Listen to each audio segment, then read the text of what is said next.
नमस्कार। आज हम बात करेंगे भारत के छत्तीसगढ़ इलाके की एक बहुत ही डरावनी लोक कथा के बारे में। ये कहानी है बदले की, अंधविश्वास की और एक ऐसी औरत की जिसे लोग निर्मोही टोणही के नाम से जानने लगे। जरा सोचिए, ये सिर्फ शब्द नहीं है, ये कोई मामूली धमकी भी नहीं है। असल में ये एक औरत के एक खौफनाक सफर की शुरुआत है। एक ऐसा सफर जो उसे पूरे गांव के लिए दहशत का दूसरा नाम बना देगा। तो चलिए शुरू करते हैं। देखते हैं कि आखिर निर्मोही की कहानी है क्या और कैसे पड़ोसियों के बीच हुई एक छोटी सी मामूली सी बहस ने एक इतनी बड़ी, इतनी डरावनी कहानी को जन्म दे दिया। देखिए, कहानी की शुरुआत तो एक बहुत ही आम सी बात से होती है। फेंके हुए पानी और कचरे को लेकर एक छोटी मोटी कहासुनी। लेकिन निर्मोही के लिए ये सिर्फ एक झगड़ा नहीं था, ये एक ऐसा अपमान था जो उसके दिल में घर कर गया। एक ऐसा जख्म जिसे वो न तो कभी भूल पाई और न ही कभी माफ कर पाई। अच्छा, इससे पहले कि हम आगे बढ़ें और देखें कि निर्मोही ने क्या किया, एक मिनट रुककर इस शब्द टोणही को समझना बहुत जरूरी है। देखिए, छत्तीसगढ़ की लोक कथाओं में ये सिर्फ एक शब्द नहीं है, ये एक पहचान है। एक ऐसी पहचान जिसके नाम से ही पूरा समाज कांप उठता था। तो अब सवाल ये उठता है कि निर्मोही करती क्या है?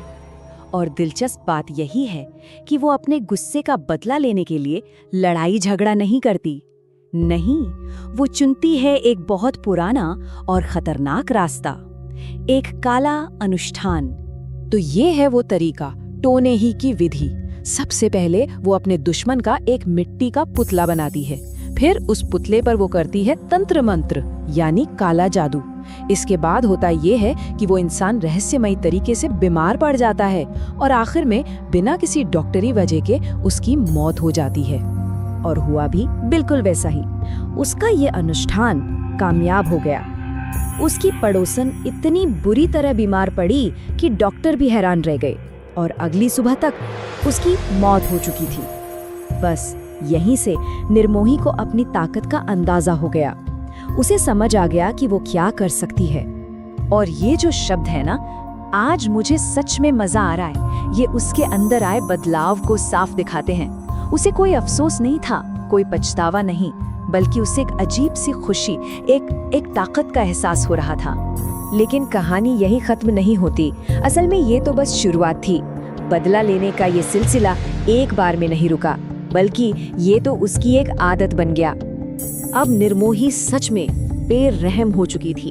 अब बात सिर्फ उस पड़ोसन की नहीं थी, अब तो जो कोई भी उसे या उसके परिवार को जरा सा भी नाराज करता, वो उसका अगला निशाना बन जाता। मतलब अब कोई भी सुरक्षित नहीं था। और पीड़ितों की लिस्ट लंबी होती चली गई। पहले वो पड़ोसन, फिर प्रेमीन का पति जो निर्मोही के घर आने के बाद ही बीमार पड़ा। एक साइकिल वाला गांव के पास मरा हुआ मिला। यहाँ तक कि गांव का जो मुखिया था, गवंटिया, जमीन के छोटे से विवाद के बाद उसकी भी मौत हो गई। अब गांव में डर और शक का माहौल था। हर कोई हर मौत के पीछे निर्मोही का हाथ देखने लगा। तो आप सोच सकते हैं कि गांव में कैसी दहशत फैल गई होगी। एक के बाद एक मौतें हो रही थीं जिनका कोई मतलब समझ नहीं आ रहा था। डॉक्टरों के पास कोई जवाब नहीं था। बस एक बात साफ थी, गांव में कुछ बहुत बहुत गलत हो रहा था। अब ऐसे में गांव वाले क्या करते? जब विज्ञान और डॉक्टर सब फेल हो जाएं, तो इंसान कहाँ जाता है? खैर, इस गांव के लिए जवाब उनकी परंपराओं में ही छिपा था।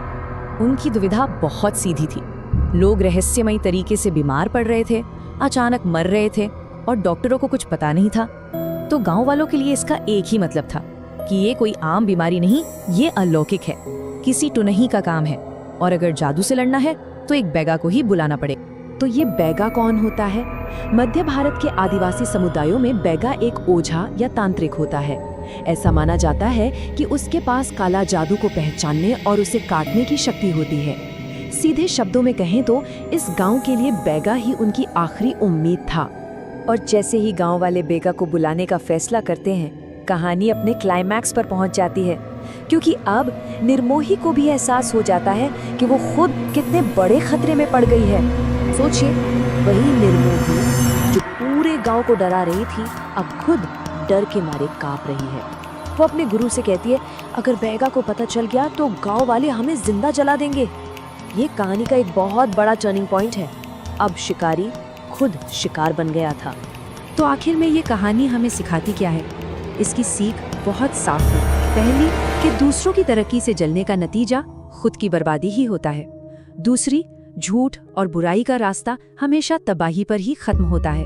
और सबसे जरूरी, कि अपनी गलतियों को मानकर सच का रास्ता अपनाना ही सबसे बेहतर है।